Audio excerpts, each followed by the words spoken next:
नमस्कार दोस्तों, आप सभी का एक बार फिर से स्वागत है। मेरा नाम अशोक कुमार है और अपने साथ मिलकर डिस्कस कर रहे हैं भारत की राज्य व्यवस्था या इंडियन पॉलिटी।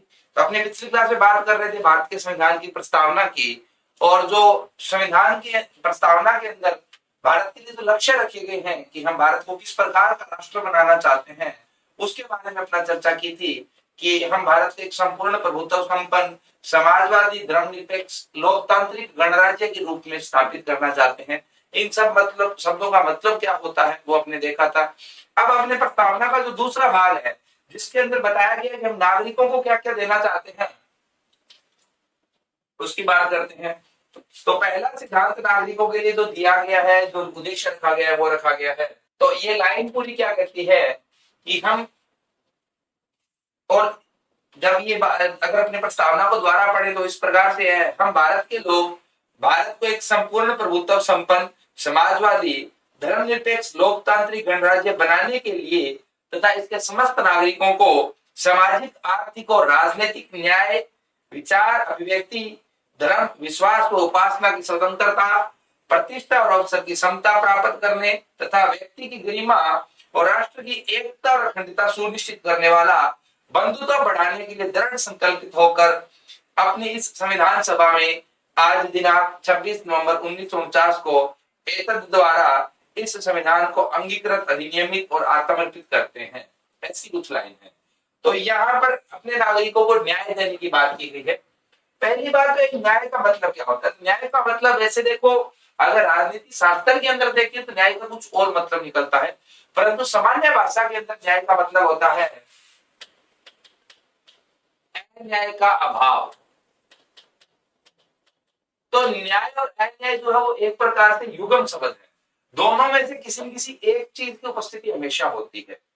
जैसे गोरा और काला है, अगर कोई आदमी काला नहीं है तो वो गोरा, तो स्वाभाविक सी बात है। अब वो आप अपने बीच में शब्दावली बना ली बीच में, तो एक आंशिक न्याय यहाँ पर भी बना लेते हैं। परंतु अगर अपने इस प्रकार से नहीं बनाए लंबा और बोना, तो आदमी लंबा नहीं है वो बोना अपने आप हो गया। तो अगर आप बोने को कैसे परिभाषित करोगे कि वह व्यक्ति जो लंबा नहीं है वो बोना है, और वैसे लंबे को कैसे परिभाषित करोगे कि वह व्यक्ति जो बोना नहीं है वह लंबा है। यही किया जा सकता है। वैसा ही कुछ यहाँ पर न्याय और अन्याय के बीच में किया जाता है।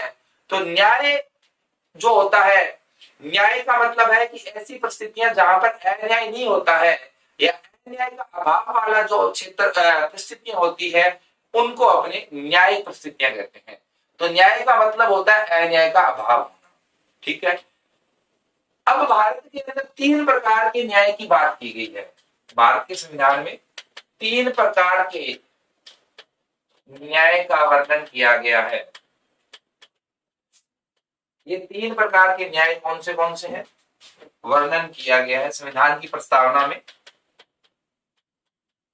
एक जो किया गया वो किया गया सामाजिक न्याय, कि सभी नागरिकों को सामाजिक न्याय मिले। एक जो बात की गई है वो की गई है आर्थिक न्याय की, कि सभी लोगों को आर्थिक न्याय मिले। और एक जो बात की गई है वो की गई है राजनीतिक न्याय की। तो सामाजिक न्याय क्या होता है, कैसे दिया जाता है, आर्थिक न्याय क्या होता है, कैसे दिया जाता है, और राजनीतिक न्याय क्या होता है, कैसे दिया जाता है, ये अपने को चर्चा करनी है। अगर अपने इस तीन प्रकार से न्याय देने में सक्षम हो जाते हैं, कामयाब हो जाते हैं, तो अपने ये कह सकते हैं कि भारत में अन्याय नहीं हो रहा है। तो सबसे पहले अपने देखते हैं सामाजिक न्याय के बारे में। सामाजिक न्याय, सामाजिक न्याय दो प्रकार से किया जाता है। एक, सामाजिक आधार पर भेदभाव का अभाव, भेदभाव का अभाव।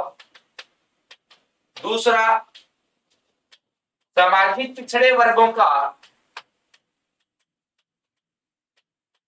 सामाजिक पिछड़े वर्गों का उत्थान। तो अगर आप अपने राष्ट्र के अंदर सामाजिक न्याय स्थापित करना चाहते हैं या सामाजिक न्याय प्राप्त करना चाहते हैं, तो आपको ये दो प्रकार के कदम उठाने पड़ते हैं।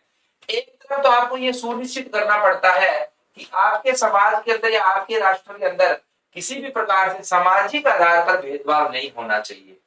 सामाजिक आधार पर भेदभाव का मतलब है जाति के आधार पर भेदभाव नहीं होना चाहिए, लिंग के आधार पर भेदभाव नहीं होना चाहिए, धर्म के आधार पर भेदभाव नहीं होना चाहिए, नस्ल के आधार पर भेदभाव नहीं होना चाहिए। गोरे काले का चक्कर ना हो, महिला पुरुष का चक्कर ना हो, पिछड़ा और सामान्य वर्ग का चक्कर ना हो, तो अपने कह देंगे कि हमने सामाजिक न्याय की प्राप्ति कर ली है। भारत के अंदर ये किया गया है। अनुच्छेद 15 और 16 जो है, खास करके अनुच्छेद 15 जो है वो इस प्रकार के अन्याय को प्रतिबंधित करता है या न्याय को स्थापित करता है। तो अनुच्छेद 15 जो है वो न्याय को स्थापित करता है, किस आधार पर? सामाजिक न्याय को। कैसे? क्योंकि जब अपने अनुच्छेद 15 पढ़ेंगे तब अपने देखेंगे कि अनुच्छेद 15 के अनुसार जो 5 चीजें हैं, धर्म, जाति, लिंग, जन्म स्थान और नस्ल, इन 5 आधारों के ऊपर किसी भी प्रकार के भेदभाव को वर्जित किया गया है, किसी भी प्रकार के भेदभाव को जो है प्रतिबंधित किया गया है, रोका गया है। तो इन 5 आधार के ऊपर भेदभाव को रोक देना ही सामाजिक न्याय है। सामाजिक न्याय का जो दूसरा पक्ष है वो ये है कि जब आप सभी वर्गों के अंदर समानता स्थापित कर लेते हैं, जो पिछड़ा वर्ग है उसका उत्थान करने में कामयाब हो जाते हैं, तब आप कहेंगे कि हमने सामाजिक न्याय प्राप्त कर लिया है। तो इनके लिए अपने यहाँ पर आरक्षण लागू किया गया है, चाहे वो आरक्षण नौकरियों के अंदर हो, नौकरियों में। दूसरा, इनको जो सामाजिक रूप से पिछड़ा वर्ग है उनको विधायिका में भी आरक्षण दिया गया है। लोकसभा और विधानसभा के अंदर इनकी सीटें जो है वो आरक्षित होती है। इसके अलावा जो शैक्षणिक संस्थान है उनके अंदर भी, शैक्षणिक संस्थान जो है वहां पर भी इनको आरक्षण दिया गया है। इसके अलावा समाज के द्वारा, सरकार के द्वारा समाज कल्याण के बहुत सारे कार्यक्रम भी चलाए जाते हैं।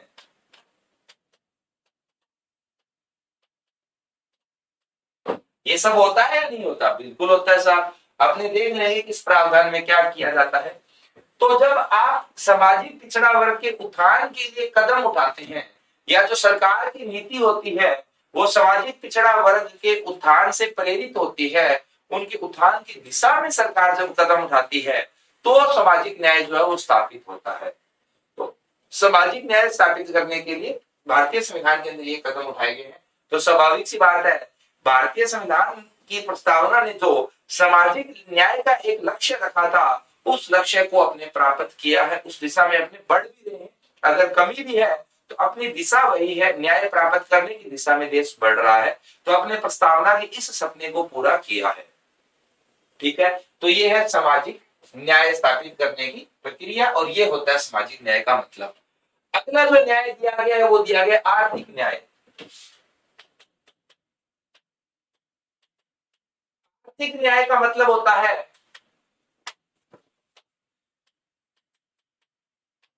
आर्थिक असमानता का अभाव। तो जब सरकार आर्थिक तौर पर पिछड़ा वर्ग जो है,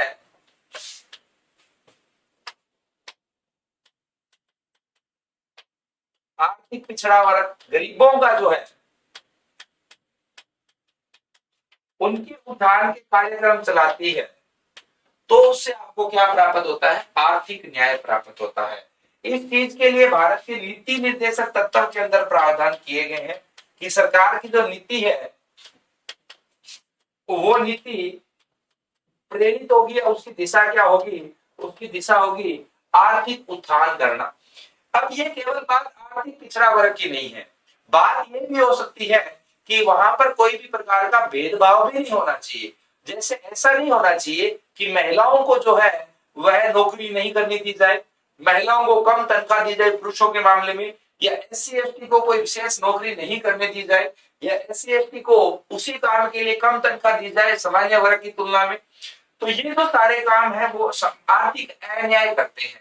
अगर आप इन कामों को दूर करते हो, या इस ऐसी कुरीतियों को या कमियों को दूर करते हो, तो आप आर्थिक न्याय स्थापित करते हो। तो आर्थिक न्याय स्थापित करने के लिए आपको आर्थिक समानता तो स्थापित करनी ही होती है, साथ में आर्थिक मामलों के अंदर किसी भी प्रकार का भेदभाव ना हो, यह भी सुनिश्चित करना होता है। इसीलिए भारत के अंदर से वो लैंगिक आर्थिक समानता हो, पुरुषों और महिलाओं में, पुरुषों को वो सब चीज, महिलाओं को वो सब चीजें मान्य है जो पुरुषों को है।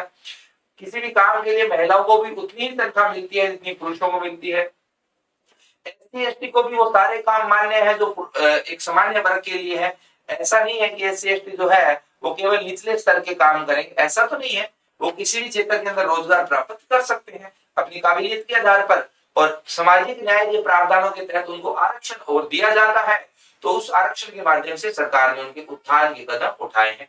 तो अपने यह भी कह सकते हैं कि जो भारत की सरकार की नीति रही है वह आर्थिक न्याय प्राप्त करने की दिशा में रही है, परंतु इस क्षेत्र के अंदर अपनी नीति ज्यादा कामयाब नहीं हो पाई है। अपने अभी तक आर्थिक समानता निर्धारित नहीं कर पाए हैं, वो अपनी एक कमजोरी है। हालांकि दिशा अपनी आर्थिक न्याय प्राप्त करने की स्थिति दिशा में ही रही है, उसी दिशा से अपने प्रेरित रहे हैं। संसाधनों के अभाव के कारण अपने सपने को पूरा नहीं कर पाए, परंतु अपने इस सपने की दिशा पर आज भी चल रहे हैं। देश उसी दिशा में अग्रसर है और भारत का संविधान देश को इसी दिशा में ले जाना चाहता था। तो अपने प्रस्तावना का ये सपना भी जो है वो पूरा कर दिया है। तीसरा न्याय जो होता है वो होता है राजनीतिक न्याय। राजनीतिक न्याय, तो ये 3 न्याय की बात की गई है संविधान की प्रस्तावना में। राजनीतिक न्याय, पहली बार तो बात आती है मतदान का अधिकार कि राजनीतिक अन्याय कब होगा साहब। राजनीतिक अन्याय तब होगा जब आपके देश की लोकतांत्रिक प्रक्रिया में कुछ वर्गों को स्थान दिया जाए, कुछ वर्गों को स्थान नहीं दिया जाए। भारत में ऐसा नहीं है। भारत के अंदर सार्वभौमिक व्यस्त मताधिकार चलता है। सार्वभौमिक व्यस्त मताधिकार, सार्वभौमिक व्यस्त मताधिकार का मतलब है कि जो कोई भी व्यक्ति 18 वर्ष की आयु को पूरा कर लेता है, चाहे वो पुरुष हो चाहे वो महिला हो, किसी भी धर्म का हो, किसी भी जाति का हो, अगर वह 18 वर्ष की आयु को पूरा कर लेता है, अगर वह वयस्क बन जाता है, तो उसको मतदान का अधिकार मिल जाता है। तो भारत में राजनीतिक न्याय स्थापित करने के लिए क्या किया गया है, सार्वभौमिक व्यस्त मताधिकार को लागू किया गया है, जिसके तहत वो हर व्यक्ति जिसने 18 वर्ष की आयु पूरी कर ली है वह मतदान के लिए योग्य है, उसको मतदान का अधिकार दे दिया जाता है। दूसरा जो राजनीतिक न्याय स्थापित किया जाता है वो किया जाता है चुनाव लड़ने की समानता या चुनाव लड़ने का अधिकार। यह भी चुनाव लड़ने का अधिकार भी भारत में क्या है, सार्वभौमिक है। कोई भी व्यक्ति चुनाव लड़ सकता है। जो इसके लिए अर्हताएं और निरर्हताएं हैं, मतलब इसके लिए जरूरी योग्यताएं हैं, वो सभी के लिए एक रूप से समान रूप से लागू होती है। ऐसा नहीं है कि एससी एसटी या सामान्य वर्ग के लिए अलग प्रकार की योग्यताएं चाहिए या महिलाओं के लिए अलग प्रकार की योग्यताएं चाहिए या महिलाओं को चुनाव लड़ने से वंचित किया गया है या राजनीतिक शक्ति प्राप्त करने से वंचित किया गया है। समाज के किसी भी वर्ग को जो है वह राजनीतिक शक्ति प्राप्त करने से वंचित नहीं किया गया है। अगर समाज के किसी भी वर्ग को राजनीतिक शक्ति प्राप्त करने से वंचित नहीं किया गया है तो आपने राजनीतिक न्याय जो है वो स्थापित कर लिया है। राजनीतिक न्याय के अंदर जो सबसे बड़ी अड़चन होती है वो आपके संविधान के प्रावधान हो ही सकते हैं। जैसे अमेरिका के अंदर महिलाओं को और जो अफ्रीकी मूल के लोग थे, काले रंग के लोग थे, उनको मतदान का अधिकार नहीं था। बाद में मतदान का अधिकार जो है वो कालों को दिया गया मार्टिन लूथर किंग के प्रयासों के बदौलत। इसीलिए अपने मार्टिन लूथर किंग को इतना बड़ा व्यक्ति मानते हैं। जैसे महात्मा गांधी जो है उस श्रेणी में मार्टिन लूथर किंग को रखा जाता है, क्योंकि मार्टिन लूथर किंग ने जो है वो अमेरिका के अंदर जो काले लोग हैं या अफ्रीकी मूल के जो लोग हैं उनको अधिकार दिलाए थे। जब तक ये अधिकार नहीं थे तब तक अमेरिका के अंदर राजनीतिक न्याय स्थापित नहीं हुआ था, परंतु भारत के अंदर प्रारंभ से ही राजनीतिक न्याय स्थापित रहा है और हमने तो राजनीतिक न्याय का सकारात्मक रूप भी लागू किया है, जिसके तहत वो जो वर्ग हैं उन वर्गों को, जो पिछड़े वर्ग हैं उन वर्गों को हमने आरक्षण भी दिया है ताकि उन लोगों का भी राजनीतिक प्रतिनिधित्व जो है वो सुनिश्चित किया जा सके, राजनीतिक शक्ति में उनकी भागीदारी भी सुनिश्चित की जा सके। मतदान का अधिकार तो हमारे यहाँ पर पहले दिन से सार्वभौमिक व्यस्त मताधिकार है ही। कभी भी किसी भी वर्ग के अंदर, चाहे वो लिंग के आधार पर हो, चाहे वो जाति के आधार पर हो, चाहे वो रंग के आधार पर हो या नस्ल के आधार पर हो, किसी भी आधार पर कभी भी यहाँ पर भेदभाव नहीं किया गया था। तो भारत प्रारंभ से ही राजनीतिक न्याय की अवधारणा को जो है लागू करता आया है। तो इस प्रकार से जो तीन न्याय की बात की गई है प्रस्तावना के अंदर, राजनीतिक, आर्थिक और सामाजिक न्याय, तीनों की पूर्ति भारत ने कर ली है, या जहां कमियां है परंतु देश की जो दिशा है वह उसी दिशा में देश बढ़ रहा है। जो संविधान के आदर्श हैं, जो प्रस्तावना के आदर्श हैं, उनको पूरा करने के लिए देश प्रयासरत है। अपनी नीति जो है और समाज जो है वह उसी दिशा में आगे जा रहा है। तो ये कहानी तीन न्याय की है। ये तीन न्याय जो है इनको स्थापित करना अपने संविधान के प्रस्तावना का लक्ष्य था। इस दिशा में देश ने कदम उठाए हैं। हमारे संविधान ने इसके लिए प्रावधान किए हैं और सरकार की नीतियों के अंदर भी इन सभी प्रावधानों क्या है, इन सभी लक्ष्यों का ध्यान रखा गया है, पूरा करने का प्रयास किया गया है। ठीक है, ये कहानी है तीन न्याय की। तीन न्याय दिलाने के बाद जो प्रस्तावना है वो लोगों को स्वतंत्रता दिलाती है या स्वतंत्रता देने का लक्ष्य रखती है। किस किस की स्वतंत्रता? एक स्वतंत्रता जो दी गई है वो दी गई है धर्म की। प्रस्तावना के अंदर हालांकि अपनी स्वतंत्रता से संबंधित मौलिक अधिकारों का जब अध्ययन करेंगे तब अपने इसको विस्तृत रूप से जानेंगे। प्रस्तावना के अंदर कौन सी स्वतंत्रता दी गई है? एक जो है वो दी गई है विचार की, एक दी गई है अभिव्यक्ति की, एक दी गई है उपासना की और एक दी गई है विश्वास की। इतनी स्वतंत्रताएं अपने प्रस्तावना के अंदर देने का लक्ष्य रखा गया है। धर्म की स्वतंत्रता बिल्कुल ऐसा यहाँ पर अनुच्छेद जो है अपने 25 से लेकर 28 तक जो है वो धर्म की स्वतंत्रता तय करते हैं। हर व्यक्ति को अपना धर्म अपने तरीके से मानने की स्वतंत्रता है, अपने तरीके से धर्म का प्रबंधन करने की स्वतंत्रता है। परंतु जैसा कि मैंने कहा था कि भारत के अंदर धर्मनिरपेक्ष का एक विशेष रूप लागू होता है जिसको अपने भारतीय धर्मनिरपेक्षता कहते हैं, जिसके तहत भारत सरकार एक सकारात्मक सोच के साथ या सुधार करने के उद्देश्य के साथ धार्मिक मामलों में हस्तक्षेप कर सकती है, परंतु सभी धर्मों को एक समान एक तराजू में तोलेगी। वह बात अनुच्छेद 25 से लेकर 28 के बीच में कही गई है, जिससे नागरिकों की धर्म की स्वतंत्रता जो है उसको सुनिश्चित किया गया। ये मौलिक अधिकार है, इनको बदला भी नहीं जा सकता आसानी से। तो और इनको तो मतलब अगर किसी आदमी को सरकार नहीं भी देगी तो सुप्रीम कोर्ट की संवैधानिक जिम्मेदारी बनती है, संवैधानिक कर्तव्य बनता है कि वह सभी नागरिकों को उनके मौलिक अधिकार दिलवाए। सभी नागरिक अपने मौलिक अधिकारों का आनंद लेने में कामयाब होने चाहिए। ऐसी परिस्थितियां पैदा करना सुप्रीम कोर्ट का संवैधानिक कर्तव्य, उनका सबसे बड़ा काम यही है। विचार की आप कुछ भी सोच सकते हैं, अनुच्छेद 19 के अंदर आपको यह स्वतंत्रता दी गई है। आप किसी भी चीज के बारे में कैसे भी विचार रख सकते हैं। कोई चीज जो पूरी दुनिया को पसंद आ रही है आपको बुरी लग सकती है, आपको कोई नहीं रोकेगा कि भाई एक दुनिया को पसंद आ रही है तेरे को क्यों नहीं आ रही है। नहीं आ रही है तो नहीं आ रही है, मेरी मर्जी है। यही तो लोकतंत्र है। लोकतंत्र पूरे देश का है तो लोकतंत्र मेरा भी तो होना चाहिए। मेरा लोकतंत्र का मतलब है कि मेरी मर्जी जो मैं करूंगा। हालांकि ऐसा आपको करते समय ये भी ध्यान रखना होता है कि आपकी मर्जी की वजह से किसी दूसरे को समस्या पैदा नहीं होनी चाहिए, क्योंकि अगर हर आदमी को अपनी मर्जी का काम करने दोगे तो समाज कैसे चलेगा। तो आपको सामाजिक हित को ध्यान में रखते हुए अपने हितों का आनंद लेना होता है। आपको अपने हित और सामाजिक हित दोनों के बीच में संतुलन बनाना होता है। अभिव्यक्ति की स्वतंत्रता भी आपको अनुच्छेद 19 के माध्यम से दी गई है। आप किसी भी माध्यम से अपनी बात रख सकते हैं। सरकार की निंदा करना चाहें तो कर सकते हैं, किसी भी चीज की आप निंदा कर सकते हैं। आप कोई भी विषय के ऊपर फिल्म बनाना चाहें तो बना सकते हैं, चाहे उसमें समाज को या सरकार को एक नकारात्मक दृष्टिकोण से दिखाया गया हो। ऐसी बहुत सारी फिल्में बनी है, किसी ने रोका है। बहुतों को लगता है कि गलत तो है परंतु रोक तो कोई नहीं पाएगा क्योंकि अभिव्यक्ति की स्वतंत्रता है। यहाँ पर आप किसी भी प्रकार की चित्रकला करना चाहते हैं कर सकते हैं। आप किसी भी प्रकार का संगीत सुनना या बनाना चाहते हैं आप बना सकते हैं, परंतु लोक हित को ध्यान में रखकर, सामाजिक हित को ध्यान में रखकर। बाकी जिसके ऊपर कुछ प्रतिबंध होते हैं वो आपने अनुच्छेद 19 के अध्ययन के अंदर देख लेंगे।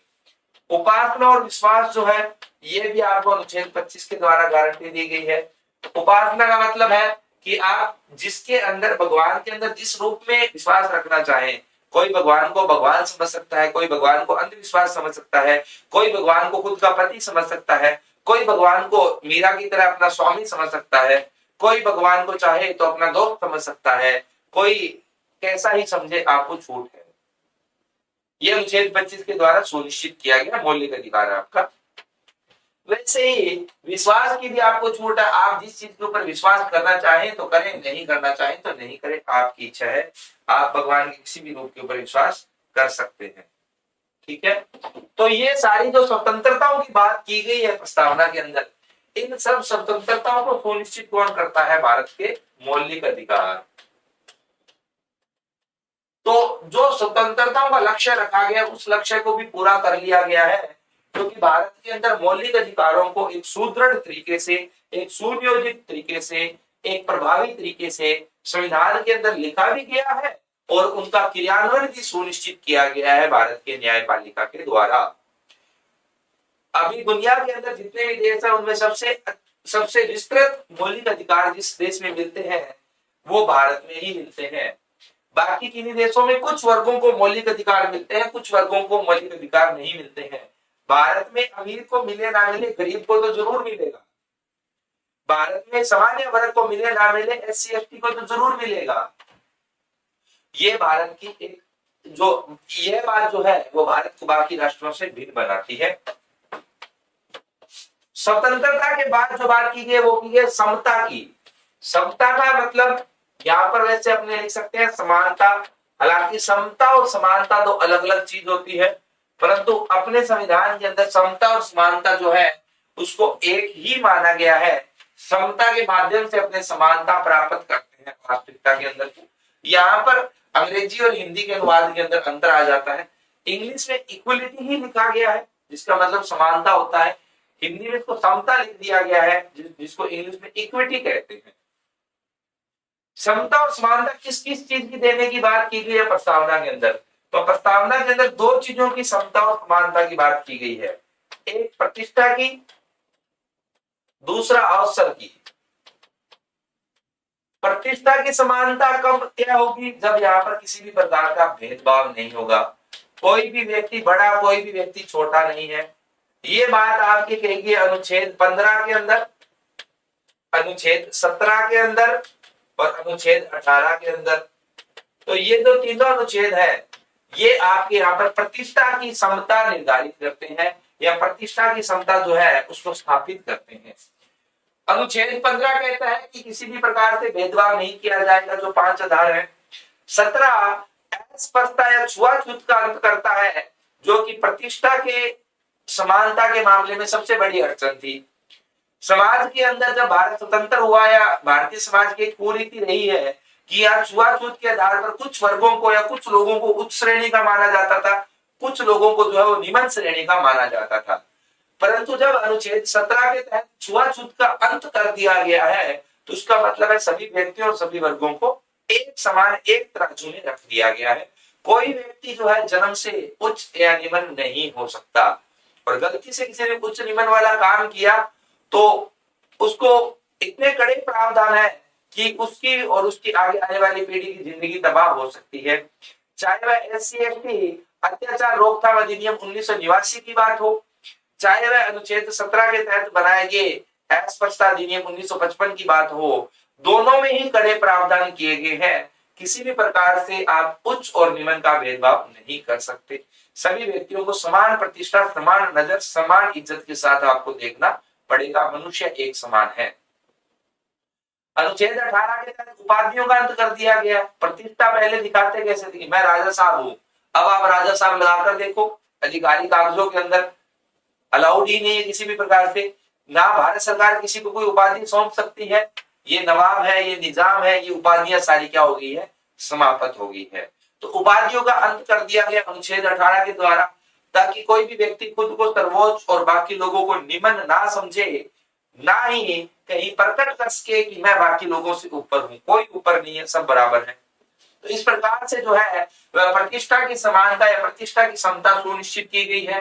अवसर की समता अनुच्छेद 16, अनुच्छेद 15 ये दोनों अवसर की समानता सुनिश्चित करते हैं।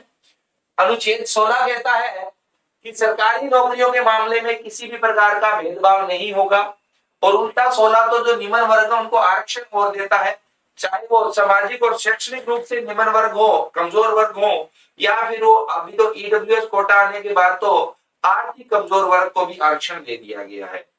तो अनुच्छेद 16 जो है वो अवसर की समानता सुनिश्चित करता है। अनुच्छेद 15 भी अवसर की समानता सुनिश्चित करता है शिक्षा के मामले में। शैक्षणिक संस्थानों के अंदर जो अपने पिछड़े वर्ग हैं, कमजोर वर्ग हैं, उनको आरक्षण दिया गया अनुच्छेद 15 के तहत। आईआईटी आईआईएम में हर कोई जा सकता है। तो इस प्रकार से जो अपने संविधान की प्रस्तावना का एक और लक्ष्य है समता स्थापित करना। वो किस किस चीज की समता? प्रतिष्ठा और अवसर, इन दोनों की समता को स्थापित करने के लिए भारतीय संविधान के अंदर जो है वह समुचित तरीके से प्रावधान किए गए हैं, और सरकार ने बाद में नीतियों के माध्यम से इनका प्रभावी क्रियान्वयन भी किया है। तो भारत में दोनों ही समताएं जो है वह सुनिश्चित की जा सकती है। अगली लाइन जो आती है, व्यक्ति की गरिमा सुनिश्चित करनी है। तो बिल्कुल साहब, व्यक्ति की गरिमा के लिए भारत के अंदर बहुत कड़े प्रावधान है। व्यक्ति की गरिमा के लिए भारत के अंदर अनुच्छेद 21 डाला गया है संविधान के अंदर, जिससे किसी भी व्यक्ति की गरिमा को कोई भी ठेस नहीं पहुंचाई जा सकती। कोई दूसरा व्यक्ति तो क्या, सरकार भी नहीं पहुंचा सकती। सरकार भी अगर किसी भी व्यक्ति की ठेस पहुंचाने की कोशिश करेगी गरिमा को, या किसी व्यक्ति को जीवन जीने का जो अधिकार दिया गया अनुच्छेद 21 के तहत, उसके अंदर किसी भी प्रकार की हस्तक्षेप करेगी, तो सरकार का वह जो कदम है उसको असंवैधानिक मानते हुए उच्चतम न्यायालय के द्वारा शून्य करार कर दिया जाएगा। तो दूसरा व्यक्ति तो क्या, सरकार भी जो है किसी व्यक्ति की गरिमा या जीवन को किसी भी प्रकार से खतरा नहीं पहुंचा सकती। इसके साथ साथ अपने को राष्ट्र की एकता और अखंडता, राष्ट्र की एकता व अखंडता को सुनिश्चित करना है। राष्ट्र की एकता व अखंडता को सुनिश्चित करना है।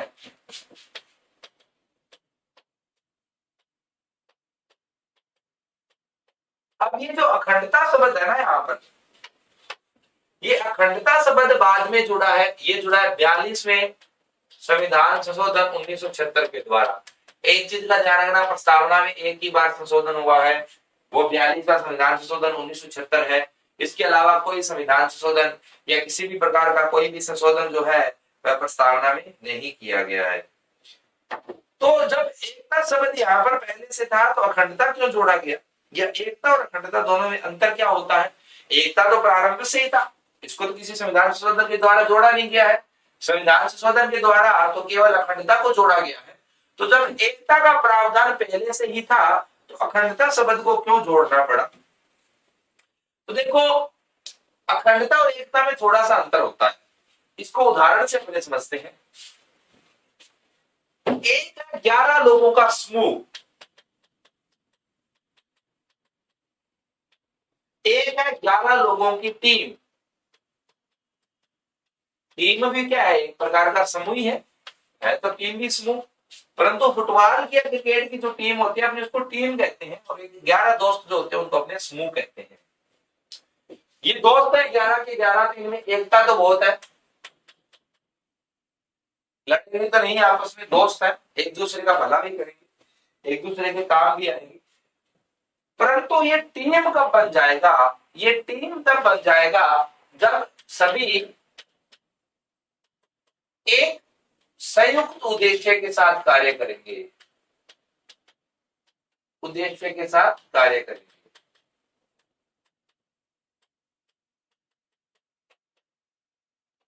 तो इनके अंदर टीम बनाने के लिए अपने को क्या लाना पड़ता है?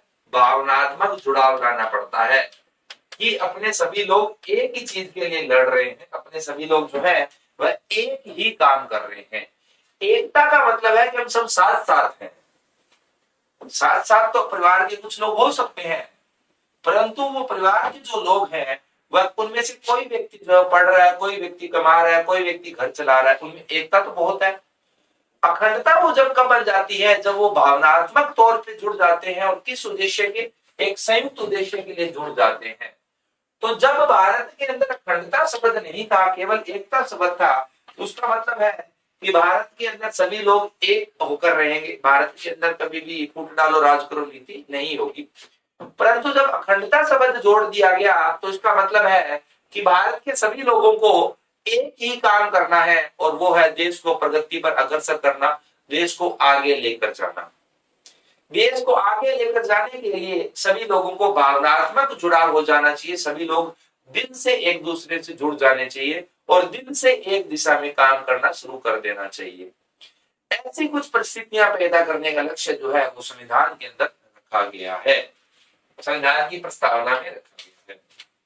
ठीक है, इसके अलावा अगला लक्ष्य जो रखा गया वो रखा गया बंधुता को बढ़ाना। अब इसमें कुछ समझने की जरूरत ही नहीं है, आपस में भाईचारा होना चाहिए, आपस में किसी प्रकार का मन मुटाव नहीं होना चाहिए, तभी देश के अंदर एक रह पाएंगे। अन्यथा जो है इतनी विविधता वाले लोगों को एक साथ रख पाना ही संभव नहीं है। तो ये लक्ष्य है हमारी प्रस्तावना के, ऐसा देश हमारी प्रस्तावना बनाना चाहता है। अब इनमें से किस लक्ष्य के अंदर अपने कार्य कर पाए हैं, या कौन से लक्ष्य को प्राप्त कर पाए हैं, कौन सा लक्ष्य प्राप्त करने की दिशा में अपने अग्रसर है, या कौन से लक्ष्य को प्राप्त करने की विपरीत दिशा में अग्रसर है, उसका मूल्यांकन आप स्वयं कर सकते हैं। आप भी भारत को जानते हैं, आपकी भी अपनी राय हो सकती है भारत के बारे में।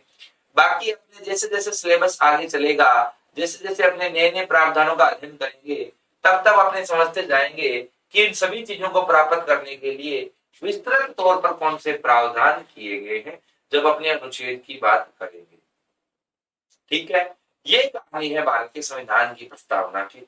तो आपको हर शब्द का मतलब पता होना चाहिए, आपको ये भी पता होना चाहिए कि प्रस्तावना के अनुसार जो है भारत का संविधान कब लागू हुआ, 26 नवंबर 1949 को लागू हुआ। अब बात आती है इसके अंदर एक और मुद्दा बहुत चर्चा का विषय रहता है, वो रहता है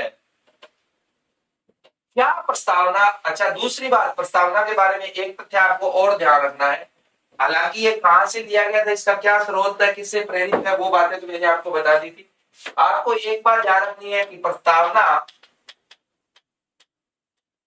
को संविधान के अंत में लिखा गया था। तो संविधान के सबसे लास्ट चीज जो लिखी गई है वो प्रस्तावना लिखी गई है, हालांकि संविधान के पहले पेज पर चिपका दिया गया है, लिखा संविधान सभा के बाद सबसे लास्ट में यही है। उसका कारण ये था कि संविधान सभा ये सुनिश्चित करना चाहती थी कि प्रस्तावना चूंकि एक सार का भी कार्य करता है, तो कोई भी महत्वपूर्ण बिंदु जो संविधान में लिख दिया गया है या जो संविधान के अंदर लक्ष्य निर्धारित कर दिया गया है वो प्रस्तावना से बाहर नहीं होना चाहिए, प्रस्तावना के अंदर उसको शामिल हो ही जाना चाहिए। यह सुनिश्चित करने के लिए जो संविधान की प्रस्तावना है उसको सबसे अंतिम भाग के तौर पर लिखा गया है, संविधान सभा के द्वारा सबसे लास्ट में इसके ऊपर ध्यान दिया गया था। पहले संविधान लिखा गया, बाद में संविधान की प्रस्तावना लिखी गई है। ठीक है, ये भी आपको ध्यान रखना है। अब इसके अंदर एक इंपॉर्टेंट मुद्दा सुप्रीम कोर्ट के अंदर चलता है, क्या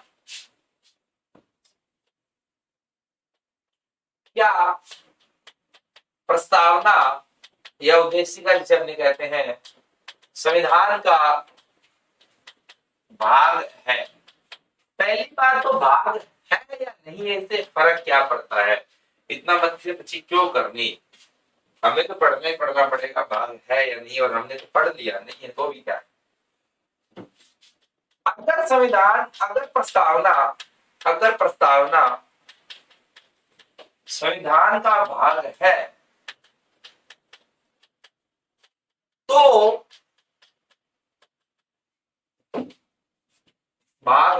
तो इसमें अन्य संविधान की भांति, बल्कि संविधान के जो दूसरे भाग है उनके भांति उनकी तर्ज पर अनुच्छेद 368 के तहत संशोधन संभव है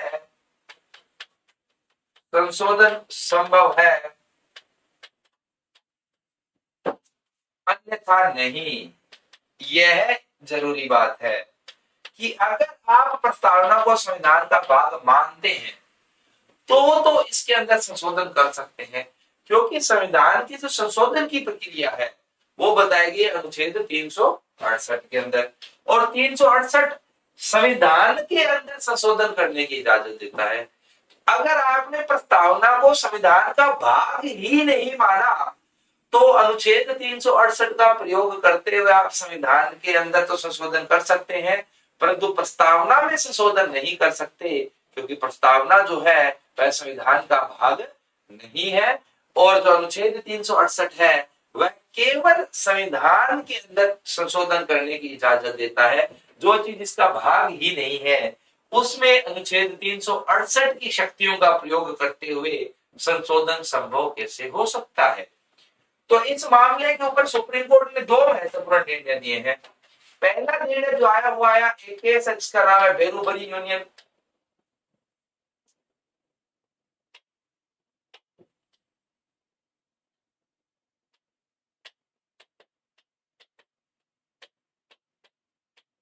बेरूबरी यूनियन एक इंपॉर्टेंट केस है, अपने सामने बाद में एक बार फिर आएगा जब अपने चर्चा करेंगे। तो बेरूबरी यूनियन या बेरूबरी संघ जो मामला जिसको कहते हैं 1960 में हुआ था। मामले में उच्चतम न्यायालय ने, सुप्रीम कोर्ट ने, उच्चतम न्यायालय ने प्रस्तावना को या उद्देशिका को संविधान का भाग मानने से मना कर दिया। संविधान का भाग मानने से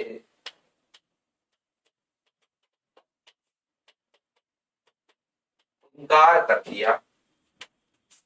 ये मामला कब हुआ था? ये मामला हुआ था 1960 के अंदर। क्या नाम है मामले का? मामले का नाम है बेरूबरी यूनियन संघ या बेरूबरी संघ कहते हैं इसको, यूनियन अंग्रेजी में कहते हैं।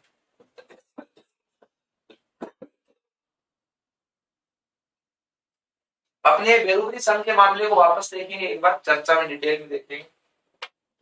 परंतु चूंकि भारत के सुप्रीम कोर्ट के साथ एक अच्छी बात यह है कि वो कुछ भी बोलकर कभी भी पलट सकते हैं, उनको अपनी बात पर बने रहने की कोई उनके लिए बाध्यता नहीं है, वो अपनी बात से कभी भी पलट जाएंगे। बाद में एक मामला आया केशवानंद भारती मामला।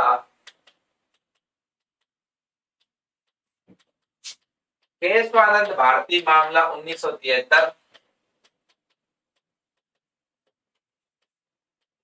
में उच्चतम न्यायालय ने यह तय किया कि प्रस्तावना संविधान का भाग है,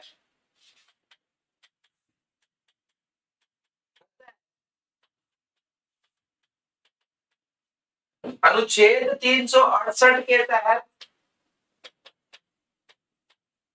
तहत इसमें संशोधन संभव है, इसमें संशोधन संभव है, परंतु मूलभूत ढांचे को बदले बिना। मूलभूत ढांचे वाला चैप्टर अपने पढ़ेंगे, ढांचे को बदले बिना।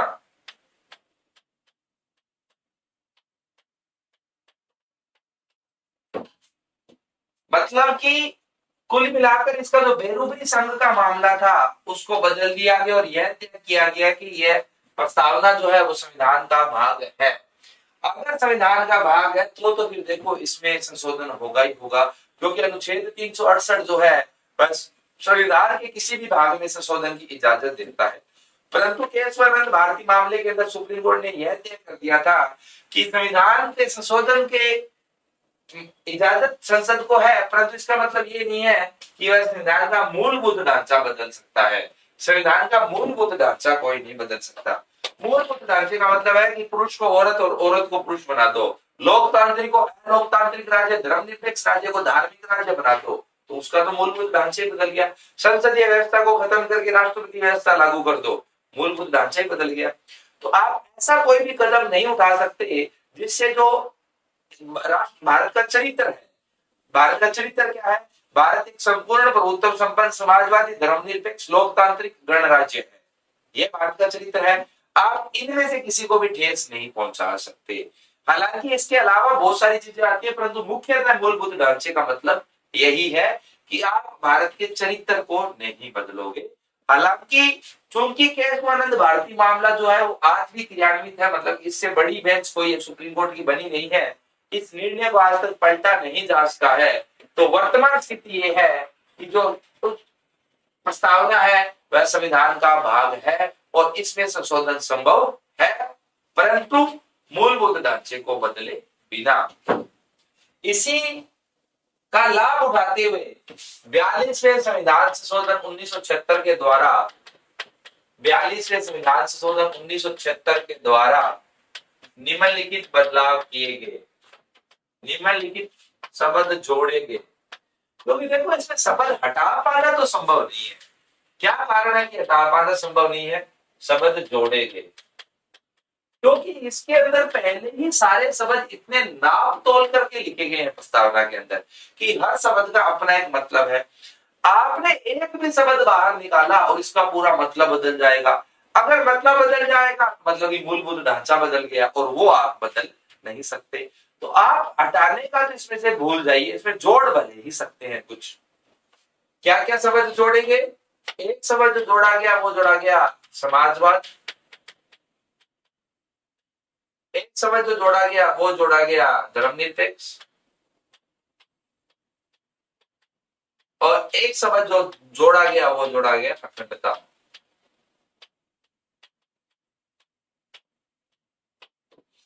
ये तीन शब्द जो है वह केशवानंद भारती मामले के अंदर स्थिति स्पष्ट हो गई। तो 42वें संविधान संशोधन 1976 के द्वारा भारतीय संसद के द्वारा भारतीय प्रस्तावना में जोड़े गए। अब क्या यह कि जैसे कि अगर प्रस्तावना के अंदर समाजवाद शब्द लिख दिया गया तो सरकार केवल समाजवादी हो सकती है, सरकार पूंजीवाद को बढ़ावा नहीं दे सकती। क्योंकि अगर सरकार पूंजीवाद को बढ़ावा देती है तो वह तो समाजवाद का तो उल्लंघन है, वह तो उसकी विपरीत दिशा में जा रही है। तो सुप्रीम कोर्ट ने निर्णय दिया कि सुप्रीम कोर्ट के अनुसार प्रस्तावना सरकार के लिए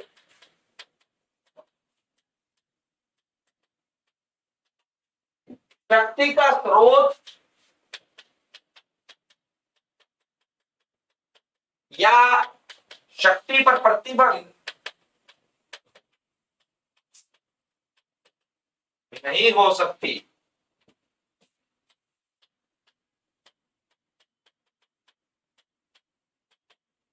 मतलब कि सरकार इस चीज को बहाना बनाकर कि ऐसी बात प्रस्तावना में लिखी गई है इसलिए हम तो करेंगे, आप नहीं कर सकते, आपके लिए शक्ति का स्रोत नहीं है।